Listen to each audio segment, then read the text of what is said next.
Welcome to episode number 10 of Worth Thinking About. Can you believe it? We have come from absolutely nowhere. Daniel, it's now here. Yeah, I remember. Oh, yeah, there's a trigger. Absolutely no fear, right? No fear. We're just pushing through with... I said it is now here, the fair week. What? Correct, KNOWFER. No fear. No, that's not what you said. You said no fear. You have to know fair to talk about it. No. I'm not doing it. Not the whole week. This week is no fair, no fair, no fair. Seriously? No fair, no fair, that's no not fair. fair. That's not what you said. Okay, I'll tell it then. Here's a true story. Back in the day I had a 911, and I used to spend a lot of time on the track with buddies of mine. One of them, from side to side, across the rear window, was a sticker. And the sticker was spelled KNOWFEAR. I just had the most impossible time getting past this guy. And literally, he taught me fear in these terms. But that's not the kind of fear I'm talking about. I'm talking about having your amygdala hijack your entire system. That's the kind of fear I'm talking about, when it's not in your hands and you have to let something else determine the outcome. Oh, that's the kind of fear I'm talking about. What's the deal that usually sets you off? I mean, think about it. The last time you got really afraid, oh, I don't get fearful. Garbage. Yes, you do. You got an amygdala. You got all that other garbage in there, just like the rest of us. I once figured out that my ex was having an affair. That wasn't exactly fear, that was anger. I once fell off a glacier and broke my neck. That was stupidity. Last time I was afraid, yesterday. When something is demanded of me,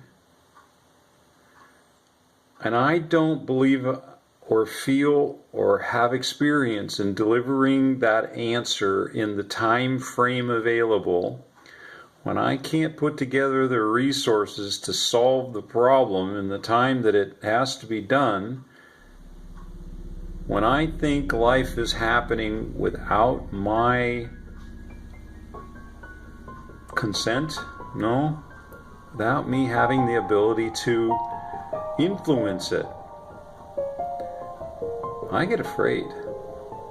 And it's not the same immediate fear as sliding my 911 off the track, or even this last summer, somebody swerved, probably texting. We were coming down a hill in the Airstream. They were coming up the hill too fast, didn't make the turn, crossed the center divider stripe sideways right in front of us while we're towing the Airstream down a hill. There's no way we're stopping. Yeah, that was a pretty panic, life-threatening event. What do we do with all these varieties? How do we deal with it? How do you deal with it? I know how I deal with it. The physical mechanism, the biological process by which we get fear is valid for saving our butts. You know, crocodiles, tigers, bears, cliffs, things like that. That can be real life threatening. Problem is, we don't live in that kind of world anymore, and our biology hasn't quite caught up with the information, tools, and environment that we're in. I mean, this is cool. I can talk to you guys from the B&B, and that's awesome. But at the same time, I can imagine my undoing because of some checkboxes on a configuration of an SSL key tied to blah blah blah, and I can trigger all those same mechanisms. So what do? Stuff it? Well, that's not good. That finds another organ and then we got a disease. We can think about it, right? It's worth thinking about. Yeah, all right, let's do that. So I start thinking about imposter syndrome. Problem being that the further we advance in our careers, the more accomplished and well thought of that we are.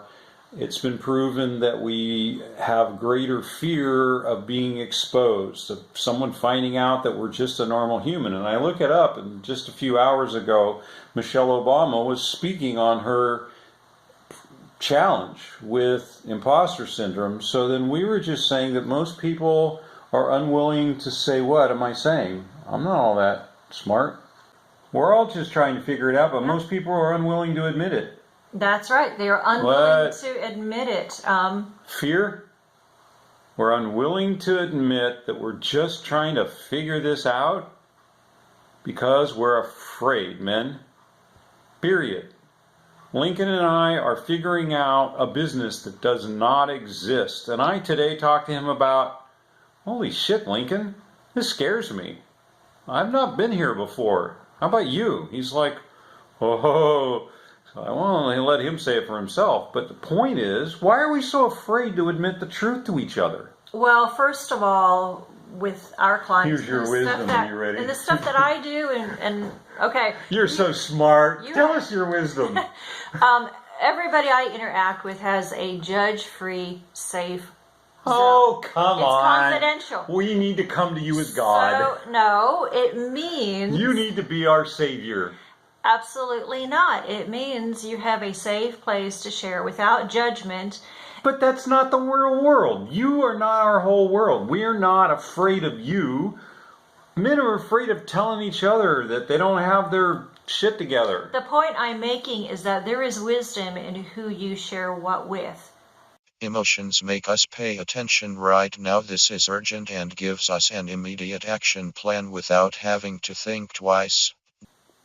Well, we see patterns. Ah! UFOs, aliens. Ah! Comes from in here. Do I eat it, or does it eat me? When the amygdala perceives a threat, it can lead that person to react irrationally and destructively.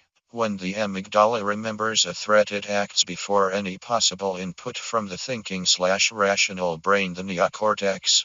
If the amygdala does not have a recorded threat that matches the current situation, then it acts on instructions from the neocortex. Self-control is crucial when facing someone who is in an amygdala hijack to avoid a complementary hijacking, whether in work situations or in private life. For example, nothing gets resolved positively when husband or wife is in the midst of an emotional hijacking. One key marital competence is for partners to learn to calm their own distressed feelings. The danger is that when our partner becomes, in effect, our enemy and we are in the grip of an amygdala hijack, then our emotional memory, lodged in the limbic center of our brain, rules our reactions without the benefit of logic or reason, which causes our bodies to go into a fight or flight response. There is wisdom in not sharing with most people. That's right. I'm sharing with the public that I'm just figuring this out. You watch these episodes. And I don't have this all figured out. There is discretion in who you share. So I should shut up and not share this. No, I'm saying... You're undoing my point of sharing Not this. everybody can handle what can be shared, so there is a graciousness. Okay, is this guys that are watching? They can't handle what I'm sharing, so I shouldn't share? This is not about you. It's about you guys and who you share what with outside of Daniel and I.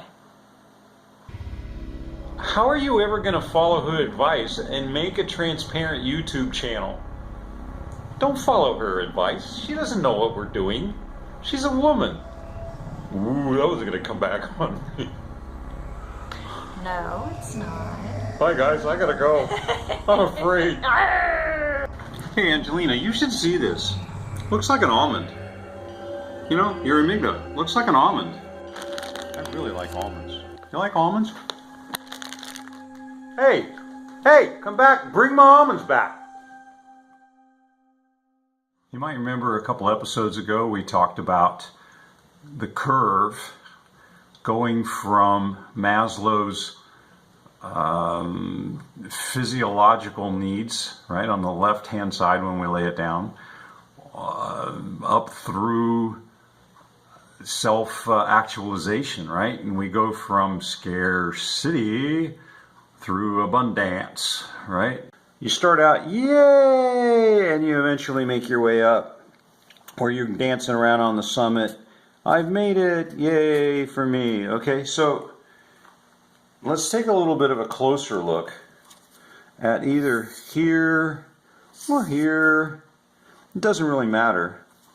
What this looks like, if I were to zoom in there, is it looks like this. What that means is that you might at any time be standing on a summit emotionally with your amygdala firing crazy. I've had an epiphany, an insight, a breakthrough, a new subscriber, a new contract, followed immediately by, nope, I was being gamed. Nope, I was duped, hoodwinked, bamboozled, and down here is fear. And the reason it's fear is that down here your vision is so narrowed, all you see are the constraints, the time, the money. You see the walls of this. By having some guys around you, they can haul your butt out of here, and they can also remind you, hey, remember when you were down here and now you're up here? Look at how much you've grown. Look at how many episodes, how many subscribers. Look back this way in history at all that you've accomplished over time. Even if you're down here at the bottom and you're only measuring it as survival, you've survived your first 6 months, your first year. This looks the same. By surrounding yourselves with guys that can remind you, right, of your achievements, of your stories, then you've got constraints that are wider, and you don't have to go into an amygdala hijack. My gosh, that's kind of exhausting. Don't ever try to get this done in one take. It's too much stress. I don't know how this fits, but there's a bird banging on the window. He just keeps doing the same thing over and over and over, and I'm like, hey, buddy, you can't get in. You can't get in. It won't work, no matter what you try. Okay. This week is no fair, no fair, no fair. No fear. 72 hours or so, a couple of really good nights sleep or terrible night's sleep where you're worrying the bone, I think they call it for a dog. You're kind of all upset and working through multiple iterations of solutions, and eventually about 72 hours from the point of your shocking awareness of the event, you fill in the blank. That seems to be about ample enough time for your brain to map new concepts, propose a solution or a pathway out, and enough for your gut to come to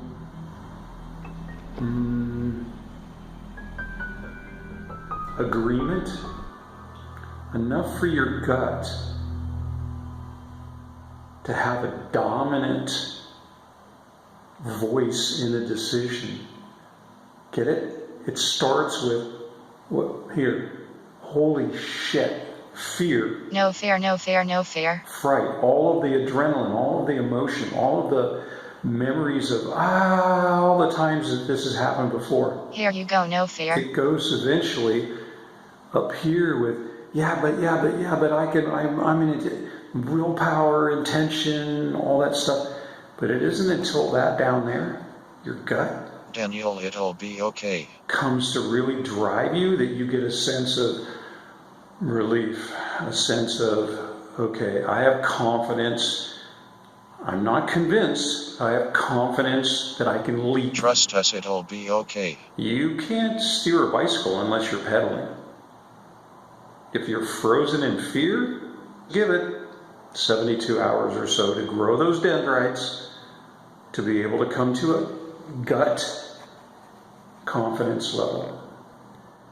If you're the one who's popping the bad news on the other, you better give them 72 hours before you take their reactive behavior seriously.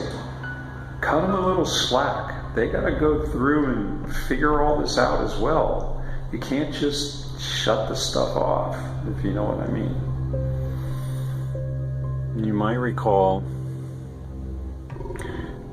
me talking about how you get memories during diffuse times. I haven't thought of this for like forever, but I was trying to figure out, why do I feel this emotional loop going on, this hijacking? And I just realized that there's several things pressing on me for deliverables over time, bills and production and this YouTube episode. And why am I feeling stressed? Well, here's an interesting memory. I remember the panic trying to get to the bus at the end of our dirt lane, that the bus would only wait for about 15 or 20 seconds. And I was the first kid on the bus in the morning, so it was early. And it went for 45 more minutes before it came back my direction. But that was at least a mile and a half away that I had to catch it if I was going to do that. So that meant I had to walk, and it didn't snow, and all those old stories. So I would panic to get someplace before the bus left. Wow, I haven't thought of that in forever. And I'd have to be making lunches for my brother and sister and making sure my homework was done and all that stuff. Interesting. Look how far I've come. Yeah, look back off the hill. How many thousands of websites? Yeah, there you go. Okay, 2 minutes down memory lane, but hopefully that'll help you realize there's lots of insights to unpack on our way up this personal Everest.